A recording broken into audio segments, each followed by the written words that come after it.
Set for the running of the PIMS handicap. Red lights are flashing. Stand by for a start. They're racing.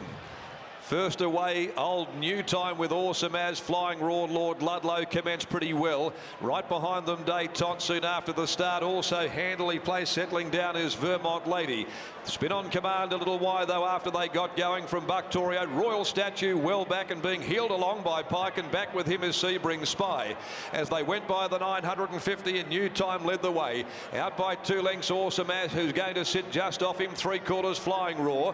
A length away between horses to Lord Ludlow. Spin on Command around the outside of him at the 800 as Dayton yields ground. They're being followed by Sebring Spy. 3 deep on the outside of Vermont Lady, Bucktorio, and the favourite Royal Statue saw all of his rivals at the 600. They come off the riverside of the track, and New Time led the way. Flying Raw's gone up to put Awesome As in a pocket before the home bend. They're bunching up. Sebring Spy around the outside with Vermont Lady. Spin on Command shaken up. Lord Ludlow searches for the run. Royal Statue's going to peel to the outside at the top of the straight, followed by Bucktorio and Dayton. New Time's the leader though by the 250. Sebring Spy winding up from Vermont Lady and Awesome As well, and here's Royal Statue down the outside. Sebring Spy at the 150 in front. Royal Statue starting to charge down the outside, draws level. Sebring Spy, Royal Statue does better though. Royal Statue wins the last for Pike over Sebring Spy, Bucktorio. Behind them, Vermont Lady is close up. New Time and Awesome As. Flying Raw.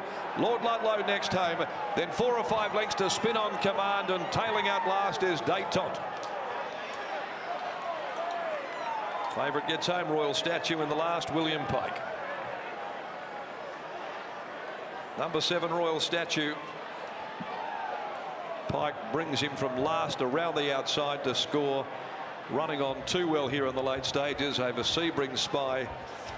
First up has run a terrific race on return for Dan Stake. Number 10, Bucktorio, will be third home, Sean O'Donnell. 3.10 and $1.60. The winner, Royal Statue, by Statue of Liberty from Royal Secret for Peters Investments, prepared by Adam Durant and ridden by William Pike, with a treble today to round out the Cup Day card. Sebring Spy, $4 by Sebring from Twilight Spy, Daniel O'Connor, Daniel Stake, and Bucktorio in third placing by Oratorio from Buck the Odds, Robin Lockwood, Sean O'Donnell. So a good end of the day for William Pike, who started it well. He boots home the third leg of a treble, and he's out there catching up as the horse takes a bit of a breather with Britt Taylor to round out the card. Britt. Thanks, Darren. And Pikey, on behalf of punters all around Australia who are looking to get out on Melbourne Cup Day, thank you. What is it with you and your knack of getting these horses home in the last? Well, unfortunately for everyone who followed me all day, it takes me all day to figure it out. Hey, a treble is nothing to be complaining about, that's for sure. Now, what about this horse? It was a good effort. It was an all right effort. I was in a very funny mood today. I was out the back. He just wouldn't gallop for me. And finally, at about the 400, he switched on. Before that, I was disastrous. We've seen this a few times lately with these horses that you've been on. They just switch off out the back. What do you do just to really get their mind on the job one straightening? Well, first of all, hope and pray, and then after that, look, I think it's in their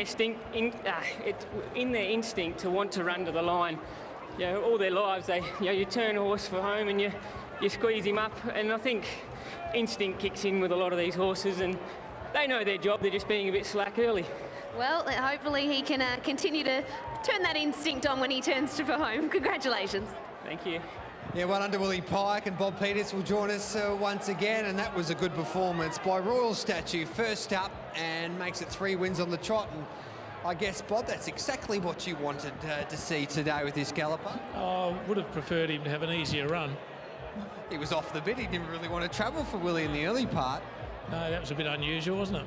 No, so you just wait and see this galloper pulling up today to see where you go with him next. Yeah, that's the worry with him. Yeah. Has he always had that ability that he could go on with things, or before that mishap last time? Yeah, no, he's got the ability, isn't he? He's a big, strong boy, and he enjoys his work, so it's all there, but we just have to be a bit careful with him.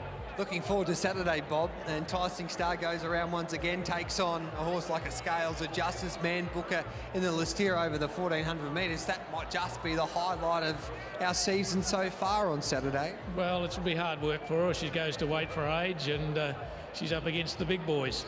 Does it excite you when you have Enticing Star back at the races, Bob? Probably worries me more than excite. And what about the 3-year-olds? Are they ready to go on the Faritha? Well, the boys, it's their turn now. Yes, they'll be there. We have 3 or 4 in that race, hopefully. And then you've got the Ascot Gold Cup as well, so it could be another big day for the Cerise and White. Yeah, let's hope so. Thank you. Well done, Bob. There's Bob Peters there and Willie Pike coming back to the winner's circle with Royal Statute. Okay, that wraps up a big day here at Ascot on Burgess Queen Day. Hopefully you found a couple of winners, and Willie Pike, of course, wins the last there with Royal Stature. Sebring Spy was back in second, and Bucktoria was back in third. So Willie Pike, he's everybody's favourite. He wins the last. Thank you, Mark.